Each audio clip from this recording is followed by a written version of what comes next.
इस मूवी शुरू होती है अफ्रीका के विशाल जंगल में। यहाँ सभी जानवर बहुत खुशी से एक जगह पर आते हैं। तब हमें जंगल के राजा द लायन किंग सिम्बा को दिखाते हैं। फिर सिम्बा सभी जानवरों से कहता है कि हमारी फैमिली में एक नया मेंबर जुड़ने वाला है। तब हमें जंगल के दूसरे जगह में सिम्बा की पत्नी नाला को दिखाते हैं। वह एक जगह ढूंढ कर आती है क्योंकि उसे बच्चे को जन्म देना है। इसके बाद हमें सिम्बा के बहुत क्लोज फ्रेंड्स टिमोन और पुम्बा को दिखाते हैं। तब वह उन दोनों से कहता है कि मैं नाला के पास जा रहा हूँ, जब तक मैं वापस नहीं आता तब तक मेरे बेटे के साथ रहना। तब हमें सिम्बा का पहला बेटा कियारा को दिखाते हैं। यहाँ कियारा कहता है कि बिजली बहुत तेज कड़क रही है, मुझे बहुत डर लग रहा है। तब सिम्बा भी कहता है कि तुम्हारे साथ टिमोन और पुम्बा रहेंगे, जब तक मैं वापस नहीं आता तब तक इनके साथ ही रहना। यह कहकर वह वहाँ से नाला के पास चला जाता है। लेकिन टिमोन और पुम्बा स्कार नाम के एक बहुत बुरे शेर को हमने ही मारा ऐसा कहते रहते हैं। ये बात कियारा नहीं मानता क्योंकि उसे पता है कि स्कार को उसके पिता ने मारा। ऐसे ही वे तीनों बात करते करते आगे आते हैं। तब कियारा को रफीकी दिखाई देता है और वह बहुत खुश हो जाता है। हाँ, वह भी सिम्बा का एक और क्लोज फ्रेंड है। कियारा रफीकी से कहता है कि उसके पिता और माँ उसे अकेला छोड़कर चले गए हैं। तब रफीकी भी कहता है कि नहीं, तुम्हारे पिता और माँ तुम्हें छोड़कर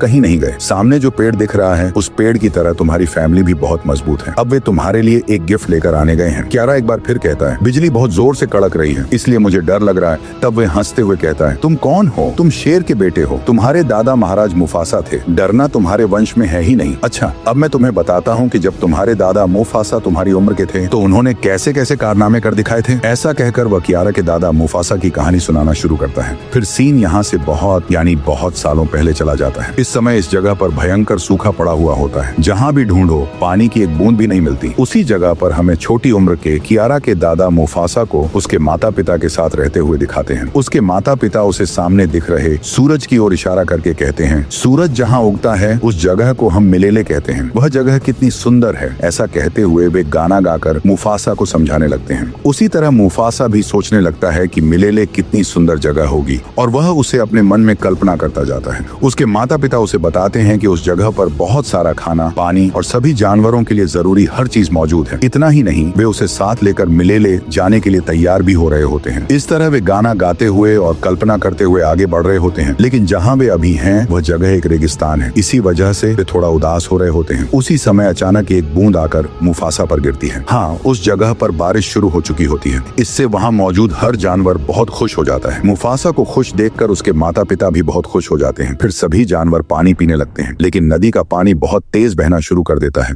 और पूरा इलाका पानी से भरने लगता है। इसी दौरान मुफासा पानी के अंदर फंस जाता है। उसे बचाने के लिए उसका पिता भी पानी में कूद जाता है। जब उसका पिता उसे ऊपर की ओर धकेलता है तब मुफासा अपनी माँ की तरफ जाने लगता है। लेकिन उसी समय एक हाथी वहाँ आकर टकरा जाता है और इस वजह से मुफासा अपने माता पिता से दूर होकर नदी में बहते हुए जाने लगता है। इसके थोड़ी देर बाद वह किसी तरह बहुत मेहनत करके ऊपर आ जाता है, लेकिन आसपास कोई भी नहीं होता। ये जगह कौन सी है यह भी उसे समझ में नहीं आता। इस तरह वह नदी में बहते बहते अपने माता पिता वाली जगह से बहुत दूर आ चुका होता है। इसी वजह से वह उदास हो रहा होता है। तभी उसी जगह पर उसे अपने जैसा ही एक और शेर का बच्चा दिखाई देता है। उसका नाम तका होता है। तका मुफासा से पूछता है तुम कौन हो, वहाँ क्या कर रहे थे? लेकिन उसी समय एक मगरमच्छ हमला करने के लिए आ जाता है, इसलिए ताका उसे बचाने की कोशिश करने लगता है। तभी वहाँ ताका की माँ आकर दोनों को बचा लेती है। उनका नाम एशे होता है। ताका पूछता है कि क्या हम मुफासा को भी अपने साथ ले चलें, लेकिन एशे इसके लिए तैयार नहीं होती। वह कहती है कि तुम्हारे पिता इसके लिए कभी राजी नहीं होंगे। तब मुफासा भी कहता है कि जहाँ वह था वहाँ पानी बहुत तेजी से आया था और वह बहकर यहाँ तक आ गया है। उसका घर कहाँ है, उसके माता पिता कहाँ हैं, क्या तुम्हें पता है? ये सुनकर एशे को भी बहुत दुख होता है और वह कहती है कि तुम हमारे साथ चलो और उसे अपने शेरों के झुंड के पास ले आती है। लेकिन एशे का पति और उस जगह का राजा ओबासी इसके लिए तैयार नहीं होता। वह कहता है कि किसी बाहर से आए शेर को मैं अपने झुंड में शामिल करने के लिए तैयार नहीं हूँ। तका और एशे उसे समझाते हैं कि यह तो सिर्फ एक छोटा सा बच्चा है, ये कहाँ जाएगा। तब ओबासी कहता है कि ठीक है, तका और मुफासा के बीच एक रेस होगी। अगर ताका जीत गया तो हम मुफासा को खा जाएंगे और अगर गलती से मुफासा जीत गया तो वह यहाँ सिर्फ शेरनियों के झुंड में रह सकता है। ये सुनकर मुफासा और ताका दोनों मान जाते हैं और रेस शुरू करते हैं। दोनों दौड़ते हुए पानी पार करते हैं, पेड़ों पर चढ़ते हैं और आगे बढ़ते जाते हैं। दौड़ते दौड़ते ताका कहता है कि उसे बचपन से ही एक इच्छा थी कि उसका एक भाई हो और यह कहकर वह जानबूझकर मुफासा को जीतने देता है। इस तरह इस रेस में मुफासा जीत जाता है और ओबासी उसे शेरनियों के झुंड में रहने की अनुमति दे देता है। इससे मुफासा और तका इतने खुश हो जाते हैं कि उस खुशी को शब्दों में बयान करना मुश्किल होता है। इसी तरह खेलते कूदते दोनों बड़े हो जाते हैं, लेकिन इतने बड़े होने के बाद भी शरारत करना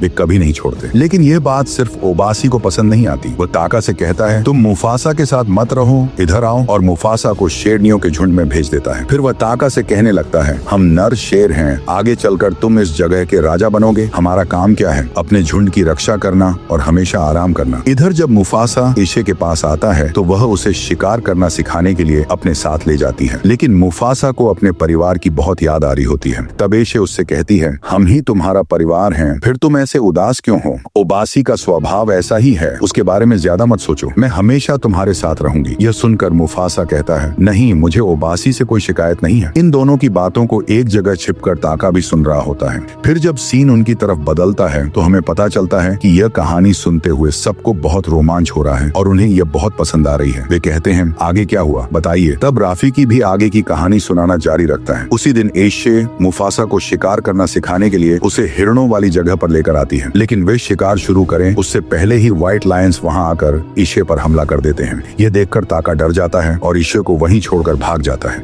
लेकिन मुफासा ईशे को बचाने के लिए एक व्हाइट लायन को मार देता है। उसके बाद वह बचे हुए सभी व्हाइट लायंस के साथ बहुत बहादुरी से लड़ता है और उन्हें भगा देता है। इससे ईशे मुफासा को धन्यवाद कहती है। जब वे दोनों अपने झुंड के पास लौटते हैं तो ईशे ओबासी से कहती है कि कहीं से व्हाइट लायंस आकर उन पर हमला कर गए थे और अगर मुफासा वहां नहीं होता तो आज वह जिंदा नहीं होती। ये सुनकर पहली बार ओबासी मुफासा से अच्छे से बात करता है और कहता है मैं तुम्हारा ऋण कैसे चुकाऊं समझ नहीं पा रहा हूँ। तब मुफासा कहता है वे व्हाइट लायंस यहाँ चुप नहीं बैठेंगे, उनमें से एक को मैंने मार दिया है, वे फिर से यहाँ जरूर आएंगे, हमें तैयार रहना होगा। मुफासा की बात सच है या नहीं ये जांचने के लिए ओबासी चिगारू नाम के एक शेर को भेजता है। उधर जिन व्हाइट लायंस को मुफासा ने डराकर भगा दिया था वे सब अपने नेता किरोस के पास पहुँचते हैं। वहाँ किरोस को पता चलता है कि मुफासा नाम के एक शेर ने उसके बेटे को मार दिया है। अर्थात जब मुफासा ईशे को बचाने गया था और उसने एक व्हाइट लायन को मार दिया था वही शेर किरोस का बेटा था। इसी वजह से किरोस को बहुत गुस्सा आता है और वह उस जगह पर मौजूद सभी शेरों को मार डालने का फैसला कर लेता है। इतना ही नहीं, ओबासी के समूह में जितने शेर हैं उनसे लगभग 2 गुना ज्यादा व्हाइट लायंस उसके साथ होते हैं। ये सब चिगारू दूर खड़े होकर घबराते हुए देख रहा होता है और डर कर वापस झुंड के पास लौट जाता है। इधर ओबासी ताका से बहुत निराश हो चुका है क्योंकि जब ईशे मुसीबत में थी तब वह उसे छोड़कर भाग गया था। इसलिए वह ताका से कहता है कि यह बात हमारे बीच ही रहे, किसी और को पता नहीं चलना चाहिए। तभी चिगारू आकर बताता है कि जैसे मुफासा ने कहा था व्हाइट लायन सच में यहाँ आने वाले हैं और उनकी संख्या बहुत ज्यादा है, इसलिए ओबासी और उसके झुंड के लिए उनसे लड़कर बच पाना बहुत मुश्किल होगा। अपने वंश को बचाने के लिए ओबासी ताका को यहाँ से दूर भेजने का फैसला करता है और उसके साथ मुफासा को भी जाने के लिए कहता है, लेकिन मुफासा को यह पसंद नहीं आता और वह ईशे के पास जाकर कहता है कि वह पहले ही एक परिवार खो चुका है, अब दूसरा परिवार खोना नहीं चाहता। तब ईशे उसे समझाती है कि उसकी माँ उसे मिलेले के बारे में बताया करती थी, उसे याद करो, वह जगह कितनी सुंदर होगी, वहाँ कभी खाने की कमी नहीं होगी, जहाँ तुम और ताका साथ रहोगे वही तुम्हारा परिवार होगा। इतने में ताका भी वहाँ आकर अपनी माँ से माफी मांगता है। ईशे उसे माफ कर देती है। फिर वह आखिरी बार उन्हें अलविदा कहकर दोनों को मिलेले की ओर भेज देती है। दोनों वहाँ से आगे बढ़ने लगते हैं। उधर किरोस और उसकी व्हाइट लायन टीम ओबासी के झुंड वाली जगह पर पहुँच जाते हैं। किरोस ओबासी से कहता है तुम सबने मिलकर मेरे बेटे को मारा है, अब मैं तुम्हारे पूरे वंश को खत्म कर दूंगा। ऐसा कहकर वह और उसकी व्हाइट लायन टीम वहाँ मौजूद शेरों पर हमला करने के लिए तैयार हो जाते हैं। उसी समय मिलेले की ओर जा रहे ताका और मुफासा को भी समझ में आ जाता है कि व्हाइट लायंस सबको मारकर इसी दिशा में आ रहे हैं। देखते देखते व्हाइट लायंस उनका पीछा करना शुरू कर देते हैं। दोनों उनसे बचते हुए आगे बढ़ते हैं और पानी वाली जगह पर पहुंचते हैं। वहां किरोस उन दोनों को बहुत ही क्रूर तरीके से मारने के लिए तैयार हो जाता है। इसीलिए जब वे दोनों आगे बढ़ने की कोशिश करते हैं तो सामने एक झरना होता है। पीछे से किरोस की व्हाइट लायंस भी आ रही होती हैं। अब कोई दूसरा रास्ता नहीं बचता, इसीलिए दोनों वहीं से नीचे पानी में छलांग लगा देते हैं। उन्हें लगता है कि अब वे बच गए हैं, लेकिन एक व्हाइट लायन वहां तक भी पहुंच जाता है। इसलिए दोनों बहुत तेजी से वहां से आगे बढ़ने लगते हैं। चाहे कुछ भी हो जाए, किरोस उन्हें छोड़ने के लिए बिल्कुल तैयार नहीं होता। फिर इधर प्रेजेंट में मौजूद सभी लोगों को पता चल जाता है कि मुफासा के साथ रहने वाला ताका असल में कौन है, लेकिन वह कौन है ये हमें नहीं बताया जाता। ठीक है कहकर रफीकी कहानी को आगे बढ़ाता है। रात हो चुकी होती है। मुफासा और ताका जंगल में चलते जा रहे होते हैं। तभी उनके आसपास कोई आवाज सुनाई देती है। तभी उन्हें पता चलता है कि एक शेरनी उनका पीछा कर रही है। उसका नाम सैरबी होता है। सैरबी के साथ जाजू नाम का एक पक्षी भी होता है। सच कहें तो सैरबी जिस शेरों के झुंड में रहती थी उसे भी व्हाइट लायंस ने मार दिया होता है। अब सिर्फ वही अकेली बची होती है। इसके बाद सबको भूख लगती है और वे शिकार करने का फैसला करते हैं। उसी समय बंदरों के चिल्लाने की आवाज सुनाई देती है। देखने पर पता चलता है कि पेड़ पर रहने वाली बैबून जाति के बंदर आपस में यह तय कर रहे होते हैं कि उनके साथ रहने वाले रफीकी नाम के एक बंदर को उनसे उसे दूर भेज देना चाहिए, क्योंकि वे मानते हैं कि रफीकी जादू टोना करता है और आत्माओं से बात करता है। लेकिन रफीकी कोई जादू टोना नहीं करता, वह एक तपस्वी और ज्ञानी होता है, इसलिए आत्माओं से बात करता है। हाँ, वही राफिकी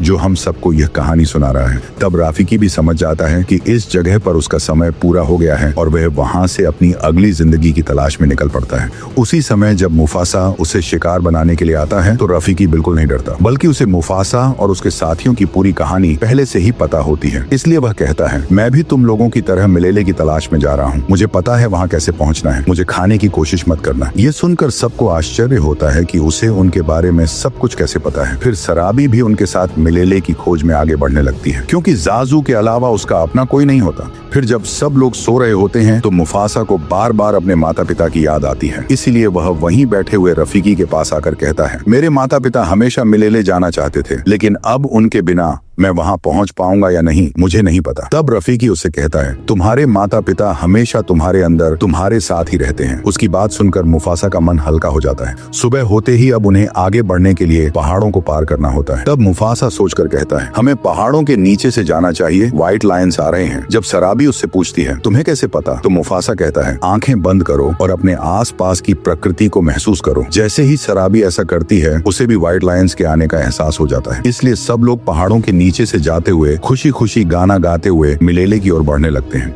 क्योंकि वहां पहुंच जाना ही उन सबका सपना होता है। यही हमें पता चलता है कि ताका सराबी को पसंद करने लगा है। उसी समय कीरोस को भी पता चल जाता है कि मुफासा और उसकी टीम कहाँ है। इधर ताका मुफासा से आकर कहता है, मैं सराबी को पसंद करने लगा हूँ, उसे इम्प्रेस करना है, बताओ कैसे करूँ? तब मुफासा कहता है, सराबी के शरीर से डक फ्लावर्स की खुशबू आती है, शायद जहाँ वह रहती थी वहाँ वे फूल होंगे, उसी के बारे में बात करना, वह इम्प्रेस हो जाएगी। फिर ताका सराबी के पास जाकर कहता है, तुम्हारे शरीर से डक फ्लावर की खुशबू आ रही है, पहले जहाँ तुम रहती थी वहाँ ये फूल थे ना? सराबी हैरान होकर पूछती है, तुम्हें ये कैसे पता? तो ताका कहता है, मैं खुशबू से सब कुछ पता लगा लेता हूँ। ऐसे ही बात करते करते वे सब हाथियों वाली जगह पर पहुँच जाते हैं, लेकिन उसी समय कीरोस और उसकी टीम भी वहाँ पहुँच जाते हैं। इससे मुफासा वहाँ मौजूद हाथियों से मदद मांगता है, प्लीज हमारी मदद करो, हमें उनसे बचाओ। लेकिन कोई भी हाथी उसकी बात नहीं सुनता, इसलिए ताका एक जगह जाकर छिप जाता है। इधर सरबाई पेड़ पर चढ़ने जाती है और ऊपर पहुंचते ही मधुमक्खियों का छत्ता नीचे गिरा देती है। जैसे ही छत्ता गिरता है हजारों मधुमक्खियां बाहर निकल आती हैं और हाथियों के बीच जोरदार अफरा तफरी मच जाती है। हाथी घबराकर इधर उधर भागने लगते हैं। उसी भागदौड़ में सरबाई पेड़ से नीचे गिरकर बेहोश हो जाती है। हाथी इतनी तेजी से दौड़ रहे होते हैं कि कीरोस की टीम चाहकर भी उन पर हमला नहीं कर पाती। उसी समय मुफासा तक जाने वाला पुल भी टूट जाता है। मुफासा तुरंत सरबाई को उठाकर एक सुरक्षित जगह ले जाता है और उसे संभालते हुए कहता है, डरो मत, मैं हूँ। उधर कीरोस की टीम सीधे आगे नहीं बढ़ पाती, इसलिए वे दूसरी तरफ से आने की कोशिश करने लगते हैं। फिर राफिकी सराबी को होश में लाता है। होश में आते ही वह पूछती है, मुझे किसने बचाया? तब मुफासा कह देता है, तुम्हें ताका ने बचाया। यह सुनकर सराबी ताका से थोड़ा प्रभावित हो जाती है। ताका भी खुश होकर मुफासा के पास आता है और थैंक्स कहता है। इसके बाद प्रेजेंट में कियारा राफिकी से पूछती है, ये व्हाइट लायंस हमेशा बुरे काम ही क्यों करते हैं? तब राफिकी समझाता है कि व्हाइट लायंस जन्म से ही एक बीमारी की वजह से सफेद रंग के होते हैं। वे सामान्य शेरों से अलग दिखते हैं, इसलिए बाकी शेर उन्हें अपने झुंड में शामिल नहीं करते। इसी वजह से उनके मन में बचपन से ही दर्द भर जाता है और वे गलत रास्ता पकड़ लेते हैं। सिर्फ इतना ही नहीं, कीरोस के समूह के सभी व्हाइट लायंस एक ही झुंड में पैदा नहीं हुए थे। वे अलग अलग झुंडों में जन्मे थे और बाद में मिलकर एक ही समूह बन गए। फिर कहानी दोबारा पीछे के समय में लौटती है। मुफासा रफीकी से पूछता है, बहुत लोग कहते हैं कि मिलेले नाम की कोई जगह है ही नहीं, तुम्हें क्या लगता है? रफीकी जवाब देता है, मैंने मिलेले को अपने सपनों में महसूस किया है। मैं दिल से मानता हूँ कि वह जगह सच में मौजूद है, वह जरूर है। इसके बाद बर्फ गिरने लगती है। तब मुफासा जाजू से कहता है, तुम अपने पंखों की मदद से हमारे पैरों के निशान मिटा दो ताकि कीरोस की टीम हमारा पीछा न कर सके। जाजू तुरंत अपने पंखों से सारे पद चिन्ह मिटा देता है। इससे कीरोस समझ नहीं पाता कि मुफासा और उसकी टीम किस दिशा में गए हैं। ये देखकर जाजू बहुत खुश हो जाता है और सबको बताता है कि अब वे सुरक्षित हैं। तब सरबी भी मुफासा से कहती है, तुमने बहुत अच्छा आइडिया सोचा, लेकिन सराबी का इस तरह मुफासा से खुलकर बात करना ताका को बिल्कुल पसंद नहीं आता। आगे चलते हुए रफीकी को बर्फ पर चलने में दिक्कत होने लगती है। तब मुफासा उससे कहता है, मेरी पीठ पर चढ़ जाओ, मैं तुम्हारे साथ हूँ। जैसे ही सराबी यह सुनती है उसे कुछ याद आता है। जब वह बेहोश हुई थी और मुफासा उसे सुरक्षित जगह पर लाया था तब भी उसने यही कहा था, मैं तुम्हारे साथ हूँ। तभी सराबी को पक्का यकीन हो जाता है कि उसे बचाने वाला ताका नहीं बल्कि मुफासा ही था। इसके बाद रात के समय मुफासा एक छोटे जानवर का शिकार करने के लिए तैयार हो रहा होता है। तभी सराबी वहां आकर कहती है, मुझे पता है, मुझे बचाने वाला ताका नहीं था, वो तुम थे और मेरे शरीर से डक फ्लावर की खुशबू पहचानने वाले भी तुम ही थे। पहले तो मुफासा यह मानने के लिए तैयार नहीं होता। वह कहता है, तुम क्या कह रही हो, मुझे कुछ समझ नहीं आ रहा। तब सराबी कहती है, तुम बाकी शेरों जैसे नहीं हो, तुम बहुत खास हो, तुम्हारे अंदर एक ऐसी शक्ति है जिसका तुम्हें खुद भी अंदाजा नहीं है। ये सुनकर मुफासा भी सच स्वीकार कर लेता है। वह कहता है, जब मैंने तुम्हें पहली बार देखा था तभी से तुम मुझे बहुत पसंद थी, लेकिन मैं कह नहीं पाया क्योंकि उसी समय ताका ने आकर कहा था कि वह तुम्हें पसंद करता है। तब सराबी कहती है, दूसरों के बारे में मत सोचो, तुम्हारा दिल जो कहता है वही सुनो। आखिरकार मुफासा भी मान लेता है, हाँ मैं तुम्हें पसंद करता हूँ। इसके बाद दोनों एक दूसरे की ओर करीब आ जाते हैं और खुशी से समय बिताने लगते हैं। लेकिन दूर खड़ा ताका ये सब देख रहा होता है। उसे यह बिल्कुल अच्छा नहीं लगता। उसके मन में आता है कि मुफासा ने उसके साथ धोखा किया है। यहीं से उसके दिल में मुफासा के लिए नफरत पैदा होने लगती है। गुस्से में वह आगे बढ़ता जाता है। तभी उसका पैर फिसल जाता है और वह नीचे फिसल कर एक जगह जा गिरता है। उसी समय उसके सामने किरोस की टीम आ जाती है। जब ताका सीधे उनके पास पहुंचता है तो वे कहते हैं, इस जगह हमें खाने के लिए कुछ नहीं मिला, अब तो शिकार खुद शिकारी के पास आ गया है। तब ताका कहता है, तुम्हारे बेटे को मुफासा ने मारा है, उसे मारने में मैं तुम्हारी मदद करूंगा क्योंकि मुझे भी उससे अपना बदला लेना है। इस पर किरोस भी ठीक है कह देता है और ताका को अपनी टीम में शामिल कर लेता है। इतना ही नहीं, किरोस पहले ही फैसला कर चुका होता है कि वह अपनी पूरी टीम को लेकर माइले ले जाएगा क्योंकि जैसा कि हम जानते हैं वहाँ खाने की कभी कमी नहीं होती। अगले दिन ताका मुफासा के पास आता है और कहता है, अब तक तुमने मेरे लिए जो कुछ भी अच्छा किया है उसके लिए थैंक्स। मुफासा को यह थोड़ा अजीब लगता है कि वह अचानक ऐसी बातें क्यों कर रहा है। उसी समय वहाँ बर्फ गिरनी शुरू हो जाती है, इसलिए सब लोग एक बार फिर मिलेले की ओर अपनी यात्रा शुरू कर देते हैं। लेकिन चलते समय ताका चुपके रास्ते में निशान छोड़ता जाता है ताकि किरोस उनकी दिशा पहचान सके। इधर प्रेजेंट में पुम्बा, तिमोन और कियारा पूछते हैं, ताका आखिर मुफासा के साथ क्या करने वाला है। तब राफी की कहानी आगे बढ़ाते हुए कहता है, हम लोग मिलेले की तलाश में बहुत देर तक चलते रहे और आखिरकार हम अपनी मंजिल तक पहुँच गए। हमें मिलेले मिल ही गया। मुफासा की खुशी का तो ठिकाना ही नहीं रहता क्योंकि उसने अपने माता पिता के बताए हुए मिलेले को ढूंढ लिया होता है। अगर सच कहें तो वह जगह बेहद खूबसूरत होती है। उसे देखकर ऐसा लगता है कि वहाँ कभी भी खाने की कमी नहीं हो सकती। सब लोग बहुत खुश होते हैं। तभी रफीकी की नजर एक पेड़ पर पड़ती है। वह तुरंत उसकी ओर भागता है क्योंकि वही पेड़ उसे हर रोज अपने सपनों में दिखाई देता था। वह तय कर लेता है कि अब से वह इसी पेड़ पर रहेगा। तभी मुफासा वहाँ आता है तो रफीकी उससे कहता है, यह पेड़ हर दिन मेरे सपनों में आता था और इसके साथ एक दोस्त भी दिखाई देता था। वह दोस्त अभी मेरे सामने खड़ा है। यानी उसके सपनों में पेड़ के साथ मुफासा भी दिखाई देता था। ये सोचकर रफीकी बहुत खुश हो जाता है। लेकिन उसी समय वहाँ रहने वाले जानवर मुफासा के पास आकर कहते हैं, तुम्हारी वजह से व्हाइट लायंस यहाँ आ रहे हैं, अब हमारी जान भी खतरे में है। जैसे ही वे यह कहते हैं उसी समय किरोस और उसकी टीम वहाँ पहुँच जाते हैं।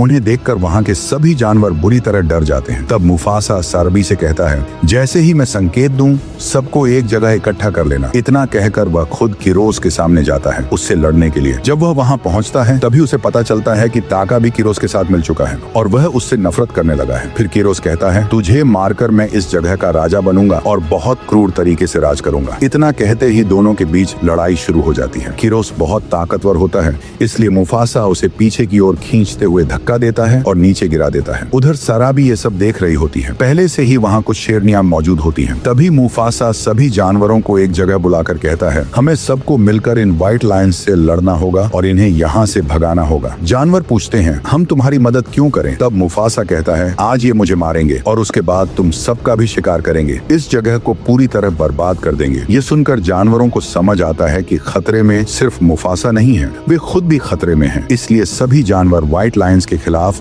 लड़ाई में शामिल हो जाते हैं और उन्हें खदेड़ने लगते हैं। उसी समय किरोस की टीम अचानक मुफासा पर हमला कर देती है। वह संतुलन खोकर एक गुफा के अंदर गिर जाता है। कुछ देर बाद मुफासा को गुफा के अंदर होश आता है। वहाँ चारों तरफ पानी बह रहा होता है। तभी किरोस भी वहाँ पहुँच जाता है और उसके साथ फिर से लड़ाई शुरू कर देता है। मुफासा पूरी ताकत लगाकर अपनी क्षमता से भी ज्यादा कोशिश करते हुए किरोस से लड़ता है। ये सब देखकर ताका को धीरे धीरे एहसास होने लगता है कि उसने कितनी बड़ी गलती कर दी है। वह सोचने लगता है, जो मुफासा मेरे लिए भाई जैसा था, मैं उसी को मरवाने चला था। उसे बहुत पछतावा होने लगता है। उसी समय किरोस लगभग मुफासा को मारने ही वाला होता है। तभी ताका बीच में आकर उसे बचाता है, लेकिन किरोस के नाखून का निशान ताका की आंख पर पड़ जाता है। एक गहरा स्कार बन जाता है। इसके बाद मुफासा और ताका दोनों मिलकर किरोस से लड़ने लगते हैं। उधर बाहर जानवरों और व्हाइट लायंस के बीच भयंकर युद्ध चल रहा होता है और तभी वहाँ भूकंप आना शुरू हो जाता है। इसी भूकंप की वजह से जब ये तीनों गुफा के अंदर अंदर लड़ रहे होते हैं तभी एक बड़ा पत्थर नीचे गिरता है और मुफासा और किरोस दोनों नीचे पानी के अंदर चले जाते हैं। पानी के अंदर भी दोनों लड़ते रहते हैं। उसी समय मुफासा देखता है कि एक बहुत बड़ा पत्थर पानी के अंदर गिरने वाला है, तो वह किरोस को उसके नीचे धक्का दे देता है, जिससे किरोस मर जाता है। इसके बाद मुफासा बहुत मुश्किल से पानी के अंदर तैरते हुए ऊपर आता है। तब ताका भी उसे बचाकर वहाँ से बाहर ले जाता है। उसी समय सराबी भी वहाँ पहुँच जाती है। जब वे दोनों वहाँ से बाहर आते हैं तो माइलेले के सभी जानवर मिलकर मुफासा को अपना राजा स्वीकार कर लेते हैं, क्योंकि उसने इस जगह को बहादुरी से व्हाइट लायन से बचाया होता है। लेकिन शुरुआत में वह इसे मानने से इनकार कर देता है। वह कहता है कि इस जगह पर कोई राजा नहीं होना चाहिए, सब बराबर होने चाहिए। तब रफीकी आकर उसे समझाता है कि तुमने सभी जानवरों को एकजुट करके दुश्मनों के खिलाफ लड़ाया है। ऐसा करना सिर्फ एक राजा के बस की बात होती है। इस जगह को एक राजा की जरूरत है और वह तुम ही हो। तब वह थोड़ा सोचकर मान जाता है। उसी समय पहले से पहचानी हुई एक खुशबू उसकी नाक से टकराती है। वह उस खुशबू का पीछा करते हुए आगे बढ़ता है। तब पता चलता है कि बचपन में जब उसके माता पिता उससे बिछड़ गए थे, उसकी माँ अभी भी जिंदा है और उससे पहले ही इस जगह पर पहुंच चुकी है।